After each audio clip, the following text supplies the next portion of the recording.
자, 그러면 이번 시간에는 여러분 교재의 253페이지입니다. 부동산 임대사업자의 부가가치세 신고. 부동산 임대사업자의 부가가치 신고도 TAT 2급에서 자주 출제되는 내용입니다. 부동산 임대사업자의 부가가치세 신고. 네, TAT 2급에서는 자주 출제되는 문제이기 때문에 거의 출제 확률이 매우 높다. 그래서 꼭 잘 익혀둬야 되는 기능입니다. 한번 필요 지식을 보겠습니다. FAT 1급에서는 이제 부동산 임대사업자의 부가가치세 신고서 관련된 것은 FAT 1급에서는 출제 안 해요. TAT 2급에서 출제합니다. 자, 부동산 임대 용역을 제공하는 사업자는 부동산 임대 용역 공급 내역을 상세히 기록한 바로 지금 우리가 작성 연습을 해볼 부동산 임대 공급가액 명세서라는 것을 부가가치세 신고서를 제출할 때 함께 제출을 해야 됩니다. 부동산 임대 공급가액 명세서.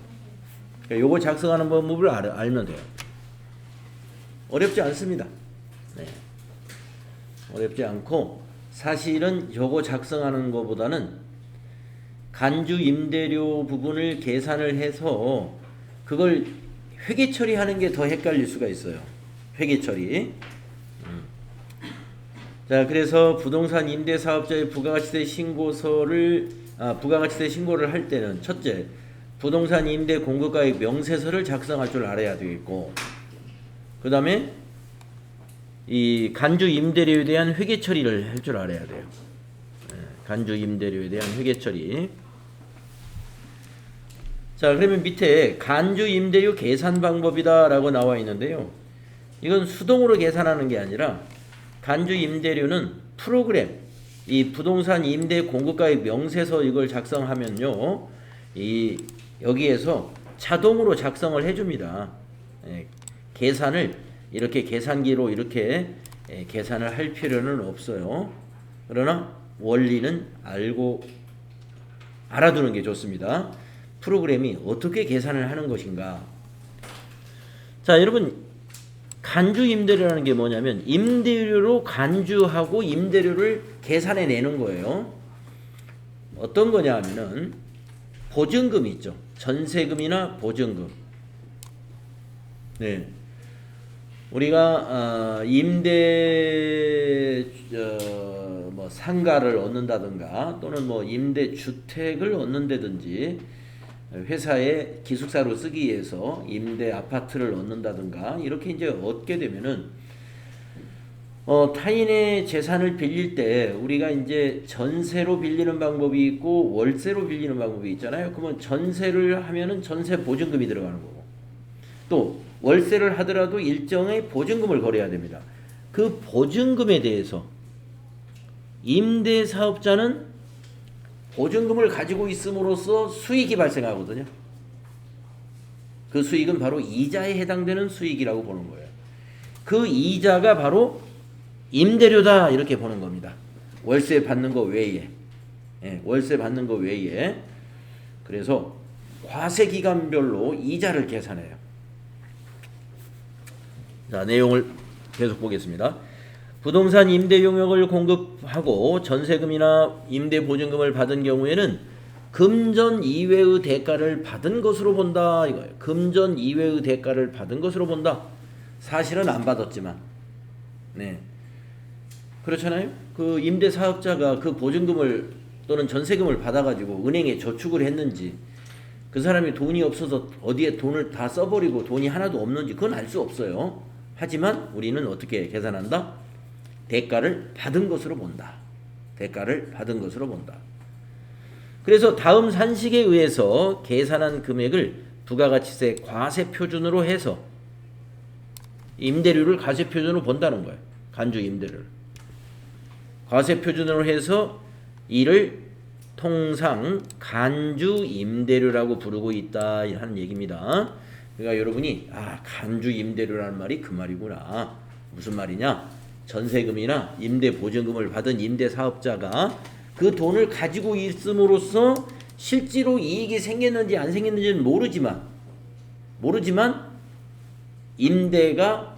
임대소득이 있다라고 간주한다는 거예요. 그것을 계산해 가지고 그거를 과세 표준으로 해서 부가세를 신고해서 납부하도록 하는 제도가 간주 임대료 제도예요. 그러면 어떻게 계산할까요? 여기 공식을 보시면 간주 임대료 계산하는 거 보면은 이자 계산하는 거하고 똑같아요.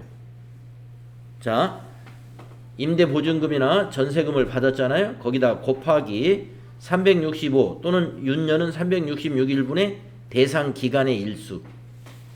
거기다가 연이자율. 그렇죠? 예. 우리가 만약에 임대보증금이 2억이다 라고 했을 때 2억에 대해서 지금 현재 이자율이 정기예금 이자율이 가령 3%라고 해봅시다. 그러면 1년 동안의 간주 임대료를 계산하시오. 그러면 2억의 3%예요. 2억의 3%. 600만 원인가요? 6천만 원인가? 600만 원이죠? 네. 2억의 3%. 네, 600만 원. 근데 간주 임대료를 1년치씩 계산하는 게 아니라 이렇게 일수로 계산한다 이거예요. 과세 기간별로. 그래서 1년치 이자를 계산한 다음에 과세 기간별로 일수 적용해 가지고 계산을 해 줍니다. 근데 이거를 우리가 계산기로 우리가 계산하는 게 아니라 이 회계 프로그램에 이 부동산 임대 공급가액 명세서라고 하는 요 양식이 있는데 요 부속 서류를 갖다 입력을 하면 간주 임대료가 이게 계산이 딱 돼요. 네.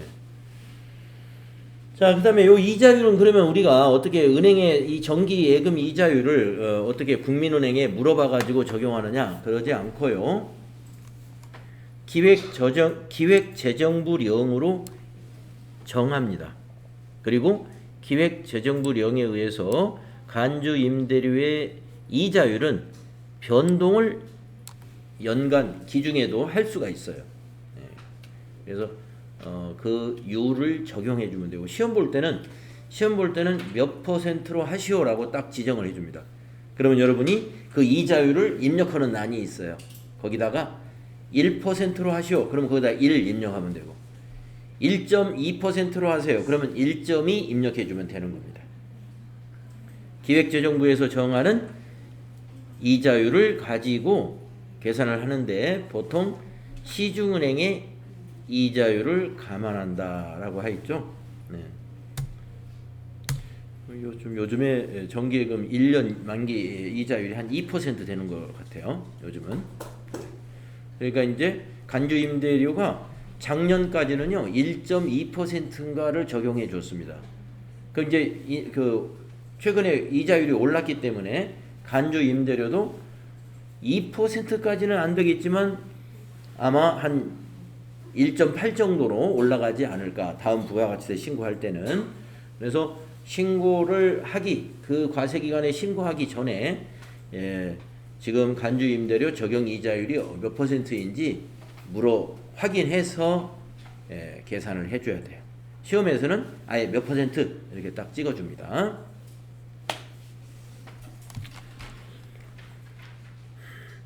그래서 이제 매입 매출 전표를 입력할 때는 과세 표준을 이제 간주 임대료로 입력을 하는 거지 않습니까? 그런데 실제로 주고받은 돈이 아니기 때문에 증빙이라는 게 없어요. 그래서 여러분들 14번 건별 매출이라고 하는 거 어디서 앞에서 해봤었나 지금 처음 나왔는지 모르겠는데요. 14번 건별 매출이라고 하는 유형이 뭐냐? 증빙이 없는 과세 표준들 다 14번 건별이에요. 증빙 없이 매출 자료 입력하는 거예요. 그래서 이 부동산 임대 공급가액 명세서 작성할 때 그 간주 임대료 부분을 부가세 신고를 해야 될 거 아니에요. 그때는 14번 건별 매출로 한다. 왜? 증빙이라는 게 없으니까. 그런데 월세 받은 것이 만약에 있다. 그럼 월세는 세금계산서 발급을 하거나 뭔가 증빙을 해줘야 됩니다. 왜냐하면 실제로 그건 돈을 받았기 때문에. 임대사업자는 세금계산서를 발행해주거나 뭐 보통 세금계산서 발행이 사업자라면 세금계산서 발행해주는 게 가장 좋겠죠. 그래서 그때 그거는 세금계산서 발급한 매출이니까 11번 과세 매출로 입력을 해야 되고 월세 받은 거는.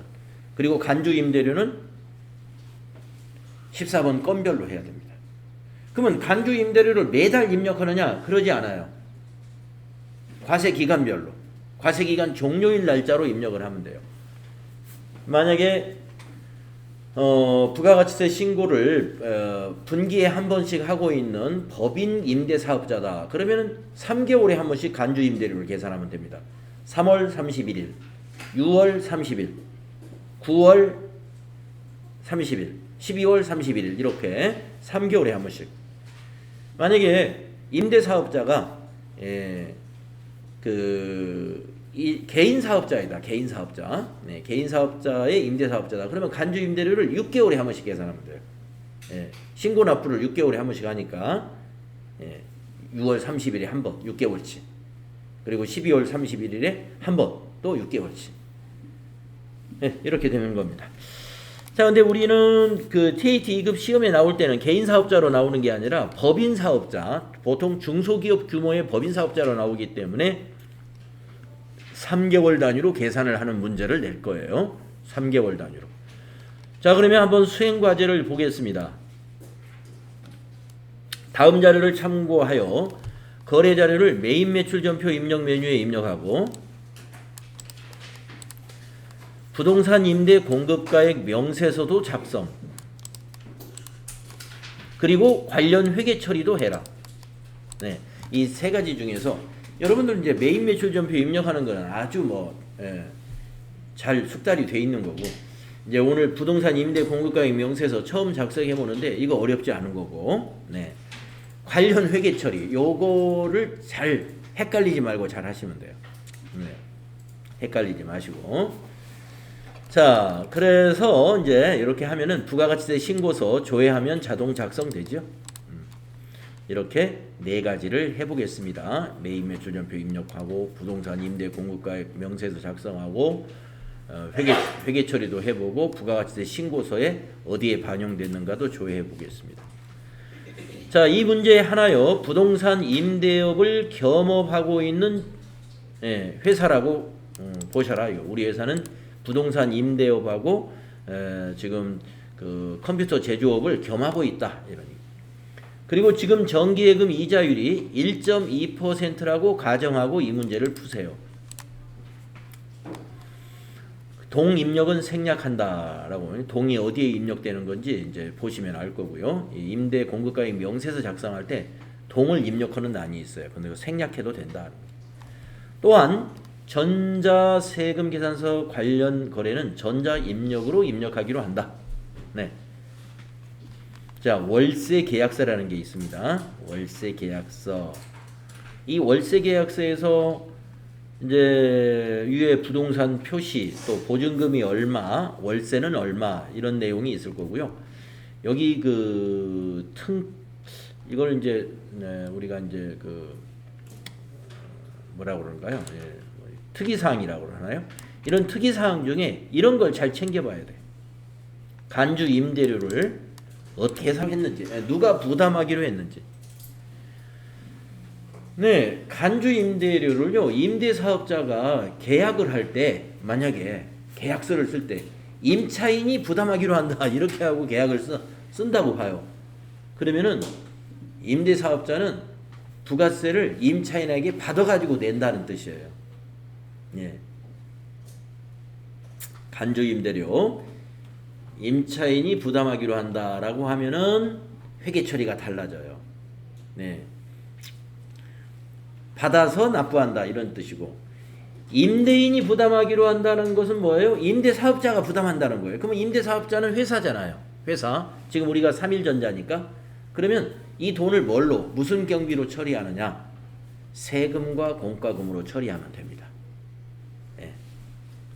임대인이 부담하기로 한다. 세금과 공과금.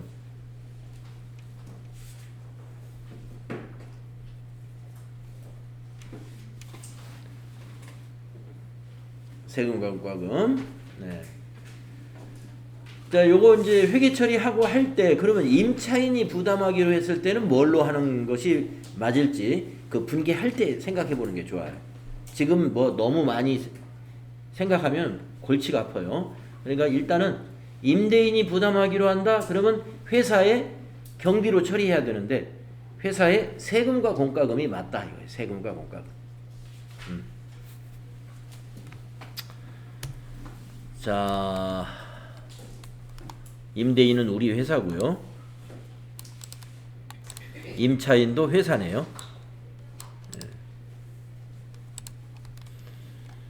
자, 그래서 다음 페이지 보니까 일단 증빙이 하나 있습니다. 9월달 임대료를 받았네요. 100만원. 그리고 세금 계산서 해줬네요. 이거는 11번 과세 매출로 해서 정상적인 11번 과세 매출 증빙이 있는 거예요. 예. 그렇게 해서 부가세 신고해 주면 되고.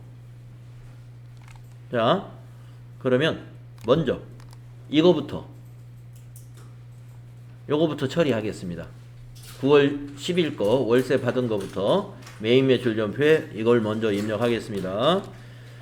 자, 메인 매출 전표 실행하시고 9월 10일로 날짜 입력하시고 유형은 11번 과세 매출, 품명은 9월 임대료,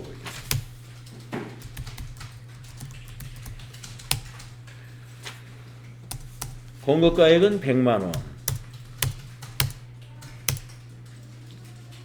거래처는 기흥성, 전자세금 계산서를 우리가 발급했지요. 1번 전자 입력. 자, 현금으로 받았네요. 그 세금 계산서 밑에 보니까 현금으로 받았네요.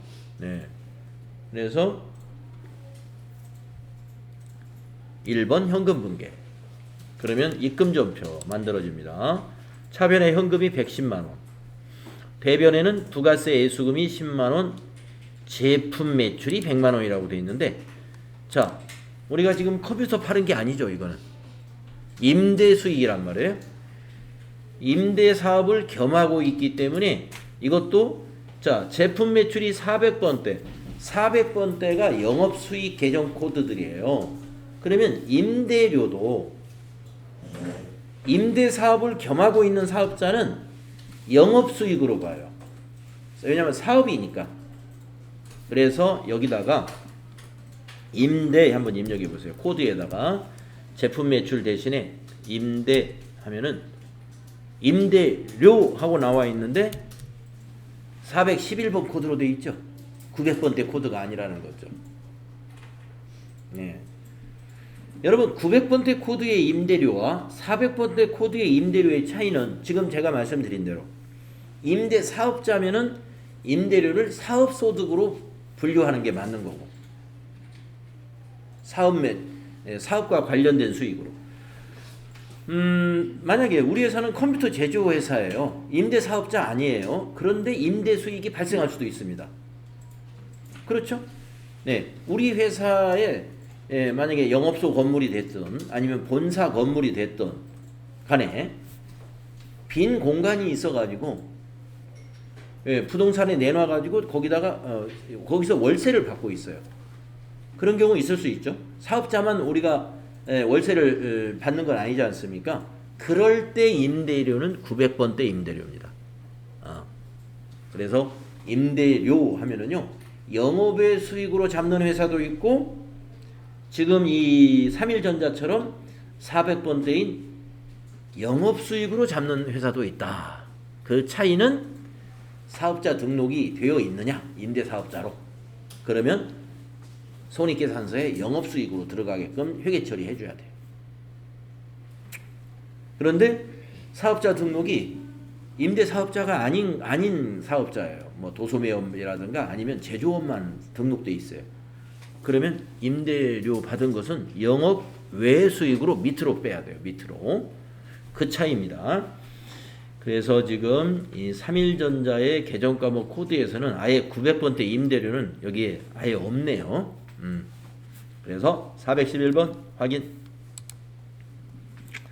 네.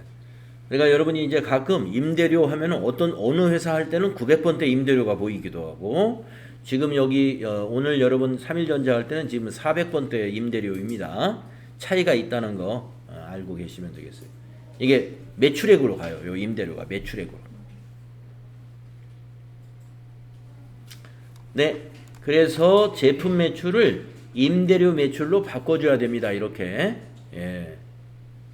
그러면 9월 임대료 받은 거 100만원 받은 거에 대한 부가세 신고서에 반영하는 것과 밑에 회계 처리는 잘 됐어요.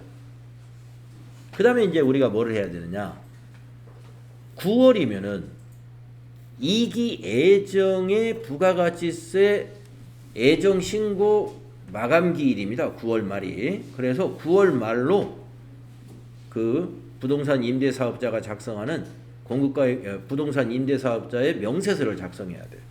그래서 그걸 작성하러 가겠습니다. 자, 그걸 작성하려면 요걸 보고 작성해야 돼요. 계약서를 보고. 만약에 임대건이 10건이다. 그러면 계약서 10개가 있겠죠. 그 계약서 10개를 입력을 해야 됩니다.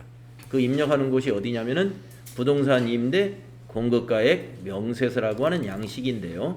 그것이 어디 있느냐? 여기에 있습니다. 부동산 임대 공급가액 명세서. 네, 그걸로 들어가 보세요. 네, 이렇게 생겼습니다. 자, 기간은 9월이니까 7월부터 9월로 작성하는 거예요. 2기 예정 기간으로 7 엔터 9 엔터. 자, 저기 보시면은 적용 이자율이라는 거 여기 있는데, 아까 문제에서 1.2%로 가정한다고 했기 때문에 이건 안 고쳐도 되겠네요. 혹시 여러분 프로그램에 1.2가 아니면 1.2로 고치려면 어떻게 해야 되느냐? 여기 이자율이라는 단추가 있습니다. 거길 눌러서 고쳐주시면 돼요. 여기를 눌러서, 이걸 잘못 보고 1200이라고 오해하시면 안 됩니다. 이거 콤마가 아니고 점이에요. 1.200입니다. 예. 1.200. 이거 1200%로 읽으면 큰일 나요. 1.200. 그러니까 만약에 시험 문제에서 1.8로 이번에 시험에 문제를 냈다. 그러면 여러분은 여기다 1.8 하고 뒤에 00은 안 넣어도 돼요. 예. 그리고 적용해 주면 돼요. 그러면 여기 1.8로 바뀌어요. 다시 이자율 눌러서 1.2 이렇게 입력하고 적용 이렇게 누르면 여기가 1.2로 바뀝니다. 네.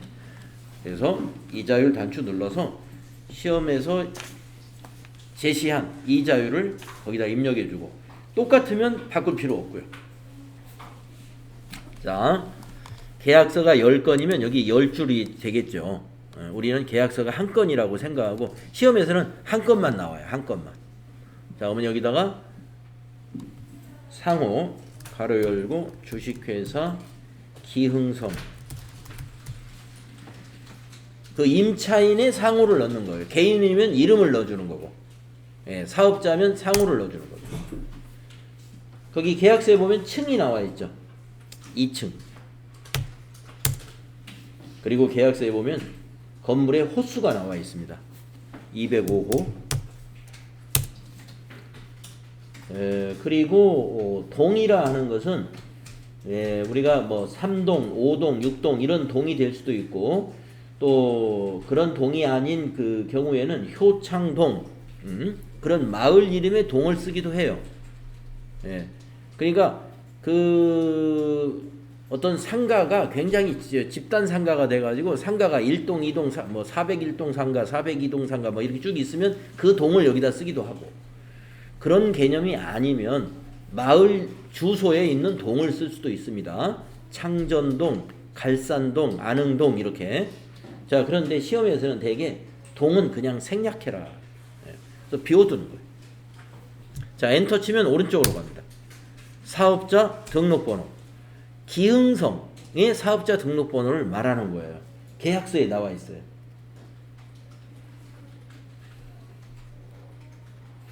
(106) 81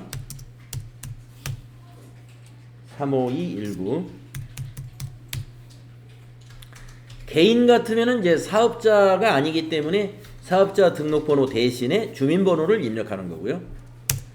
면적 거기 계약서 상단에 나와 있어요. 82제곱미터. 용도도 그 부동산 표시 거기에 나와 있습니다. 사무실.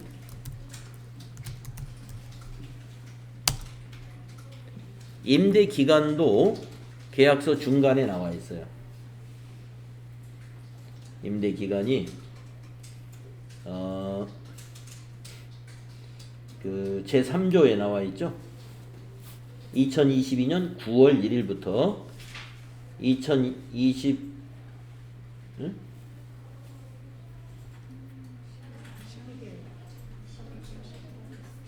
12개월이죠. 9월 1일부터. 그러면 자 2022년 0901부터 12개월 1년이면은 2023년 08 31일 8월 말일까지로 입력해 주면 되죠. 자, 그다음에 이제 계약 내용에 보증금 거기다 입력해 주면 돼요. 5천만 원. 그다음에 월세 거기다 입력해 주면 돼요.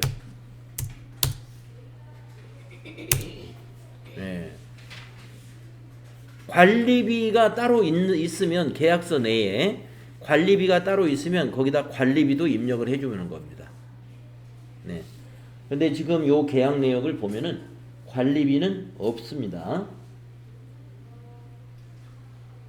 네, 관리비는 없습니다. 자, 그러면 이제 계산이 벌써 돼 있어요. 보증금 이자. 자, 계약을 9월 1일 날 했잖아요. 3개월치 이자가 아니고 이거는 우리가 지금 기간은 여기서 7월부터 9월로 과세 그 기간이 7월부터 9월입니다만은 신고서의 작성 기간은 그렇게 되지만 이 기흥성 건은 임대 기간이 9월 1일부터이기 때문에 지금 우리가 9월 30일까지로 신고하는 거잖아요. 그러면 9월 1일부터 9월 30일 그 30일치를 5천만 원에 대해서 요 1.2% 연 이자율을 적용해 가지고 30일치 계산하면 이만큼이 나온다 이거예요. 한번 나오는지 한번 계산해 볼까요? 5천만 원 곱하기 1.2% 이게 1년 이자죠. 거기다 곱하기 30일 나누기 365일 49,315원 나오죠. 간주 임대료가 바로 이 보증금 이자가 바로 간주 임대료인 것입니다. 그리고 소수 이하는 버려요. 그래서 이 계산을 여러분이 계산기로 할 일은 없는 거고요. 이론 문제 낼 때 간주 임대료를 계산하라고 문제를 낸 적은 그건 못 봤습니다. 뭐 낼 수도 있을 것 같은데 뭐 문제를 낸 적은 없어요. 자, 그리고 이 프로그램에서는 이렇게 자동으로 계산이 됩니다. 여기에 보시면 보증금 이자 해놓고 가로 열고 간주 임대료 했잖아요. 바로 이 49,315원을 수입한 걸로 인정한다 이거예요. 수입한 것으로. 받은 것으로. 수익이 생긴 것으로 인정한다 해서 간주 임대료라고 부르는 거예요. 그러면 여러분은 계산기로 어떻게 하냐면요. 49,315원을 계산기에다 입력해 가지고 49,315원 네? 요걸 입력해 가지고 거기다가 곱하기 1.1 해 가지고 그 숫자를 시험지에다 써놔야 돼요. 곱하기 1.1을 해서 나오는 이 값이 뭐냐면요. 공급 대가예요. 이게 공급 대가. 왜 공급 대가를 미리 계산을 해가지고 시험지에 써놓느냐? 우리가 이제 이거 매입 매출 전표에 건별로 입력해야 된다고 그랬지 않습니까? 여러분들 기억나는지 몰라요. 메인 매출전표 입력할 때 공급가액란에다가 공급 대가를 입력해야 되는 경우가 세 가지 경우가 있다. 첫째, 신용카드. 둘째, 현금 영수증. 셋째, 건별. 그걸 제가 한번 메모해 드린 것 같은데요. 네. 그래서 이걸 이제 우리가 메인 매출전표에 입력을 해야 할 거란 말이에요. 부가세 신고해야 되니까. 여기에 10%를 세금으로 내야 되거든요. 49,315원에 10%, 약 4,900원 되잖아요. 그걸 세금으로 내야 돼요. 그러면 메인 매출전표에 반영을 해야 그게 부가세 신고서로 반영이 되는 거죠. 그때 공급 대가가 필요한 겁니다. 자, 그래서 49315 곱하기 1.1 해가지고 54, 이거 소수 이하 버리시고 54246을 메모해 두어야 된다. 54246 메모하셨죠? 자, 그러면 이 부동산 임대 공급가액 요 한 건이기 때문에 요 한 건만 입력하고 끝나는 거고요. 실제로 임대 사업을 하는 자는 만약에 그 사무실이 한 10개를 임대를 준다 하면은 여기 10개가 작성이 되고 여기 보증금 이자, 보증금 이자도 한 집에 5천만 원씩만 받았으면은 여기에 한 10배가 될 테니까 4만 9천 원이 아니라 한 50만 원 가량 되겠죠. 50만 원의 이자가 발생했다고 보면은 부가세는 얼마 내야 돼요? 5만 원 정도 내야 되겠죠. 그러니까 건수가 많으면 간주 임대료도 금액이 커지는 겁니다. 그래서 금액이 커지기 때문에 임대 사업자가 이거 자기가 부담하기가 좀 걱정스럽다 그러면 계약서를 쓸 때 임차인이 부담하기로 한다 이렇게 쓰는 거예요. 자, 알겠습니다. 자, 그래서 이제 여기서는 이건 끝났어요. 그럼 이제 메인 매출전표에 갑니다. 이걸 반영해야 됩니다. 그래서 날짜는 간주 임대료는 과세기간의 종료일로 입력을 해주는 거예요. 월세 받은 날로 하는 게 아니고. 그러니까 월세는 9월 10일 날 받았지만 간주 임대료 회계 처리는 9월 30일로 한다. 그래서 30일로 입력합니다. 그럼 두 달 지나 있으면 두 달치 입력하는 거예요? 8월 1일. 두 달치의 계산은 하지만 입력은 9월 30일에 한 번만 하는 거예요. 그러니까 두 달치 분량에 대한 거는. 예, 두 달치에 대한 거예요. 만약에 이 임대차 계약이, 이 월세 계약이 8월 1일부터 계약이 일어났다면 두 달치의 간주 임대료가 지금 계산이 된 거죠. 우리는 지금 아까 거기다가 기간을 9월 1일부터로 기간을 입력했기 때문에 30일치만 계산이 된 거예요. 자, 유형을 14로 한다는 겁니다. 14 잘 알아두세요. 간주 임대료는 건별로 선택한다. 14. 예. 자, 품명에다가 간주 임대료 이렇게 씁니다. 간주 임대료. 공급가액에다가 아까 메모한 금액 있죠. 54246. 이걸 입력해야 돼요. 54246을. 그래야 공급가액에 조금 전에 부동산 임대 공급가액 명세서에 보증금 이자 49315가 그래야 여기 메인 매출전표에 공급가액으로 이렇게 들어가는 거예요. 54246을 여기다 입력했기 때문에 이렇게 알아두시고 거래처는 없는 겁니다. 증빙이 없는 것은 거래처도 없어요. 전자세금 없겠죠. 분계는 혼합으로 해야 됩니다. 분계는 혼합. 자, 그래 가지고 이제 밑에 분계가 이게 여기서 많이 틀린다고 제가 말씀드렸죠. 간주 임대료 분계는 이것만 해주면 되는 거예요. 부가세만. 요거는 공급가액은 이제 부가세 신고서에는 넘어갔습니다. 근데 밑에 회계 처리할 사항은 아니에요. 이것은 회계 처리로 올 사항이 아니다. 이것만 와야 된다. 이것만. 세금만. 자, 그래서 부가세 예수금은 대변에 갔으니까요. 차변에 아까 제가 여러분 간주 임대료를 임대사업자가 부담하기로 하면 뭘로 처리하라고 그랬죠? 세금과 공과금 처리하시라고. 그래서 차변에 여기 대변이 아니고 두 번째 줄을 차변 바꾸시고 세금과 공과금 817번 금액을 저 부가세 예수금하고 똑같이 맞춰줘요. 4,931원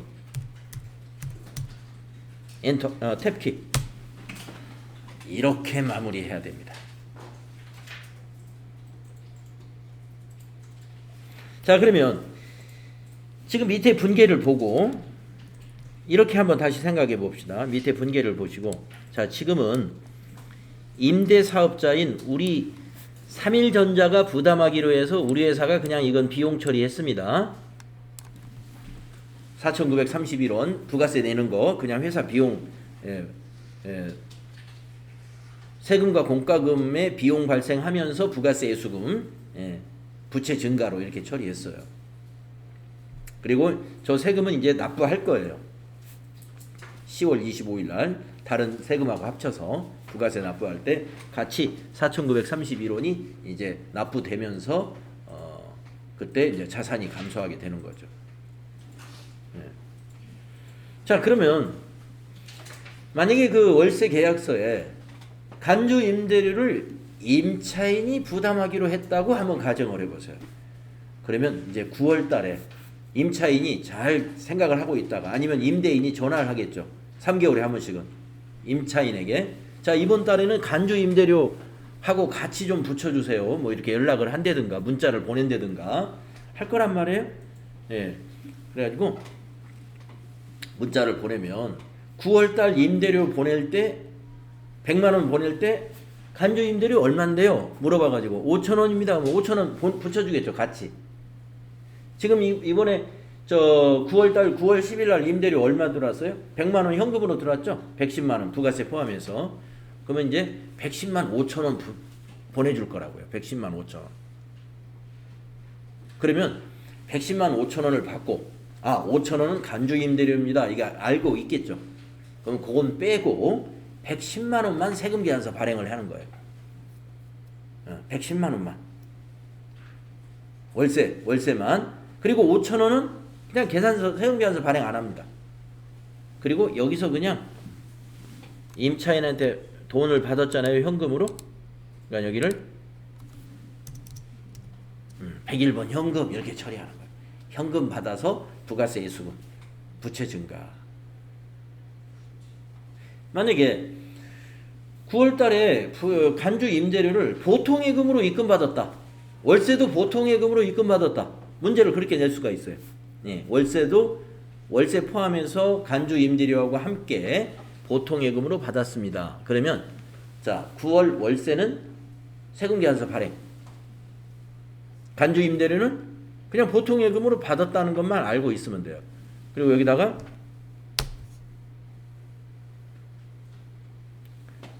103번 보통예금 이렇게 처리하시면 됩니다. 자, 회사가 부담을 했으니까 여기는 세금과 공과금 817번으로 처리한다. 그래서 임차인이 부담했을 때는 돈을 뭘로 받았는가 그것만 보시면 됩니다. 현금 받았으면 현금, 보통예금으로 받았으면 차변이 보통예금 이렇게 된다는 것입니다.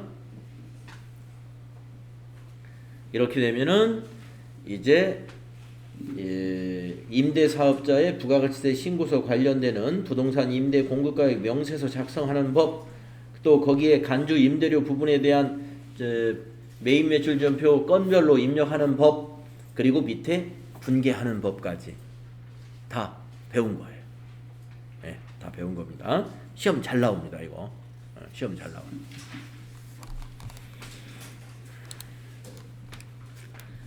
그리고 이제 나머지는 이제 조회만 하면 되는 거죠. 예. 아까 월세 받은 것은 세금계산서 합계표에 반영이 됐을 것이고 부가세 신고서에 또 반영이 됐을 것이고. 네. 그러면 이제 부가세 신고서만 한번 봅시다. 부가가치세 신고서 한번 조회해 볼까요? 7월부터 9월로 한번 조회해 보겠습니다.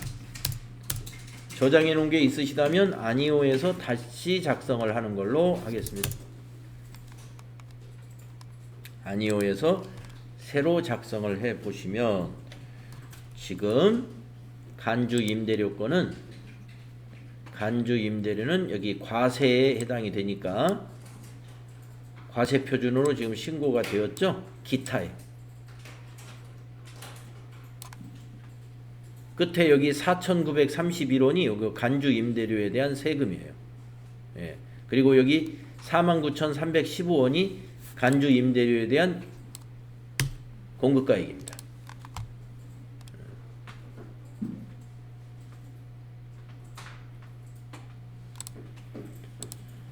여기서 이제 신고서와의 차이 이 부분은요, 우리가 부속 서류를 저장을 안 했기 때문에 여기 지금 여기에 부가세 신고서하고 반영이 제대로 안 돼서 신고서의 차이가 50만 원이 발생해 있는데 여기 기타 50만 원 건에 관련된 부속 서류를 우리가 저장을 안 해서 그런 거예요.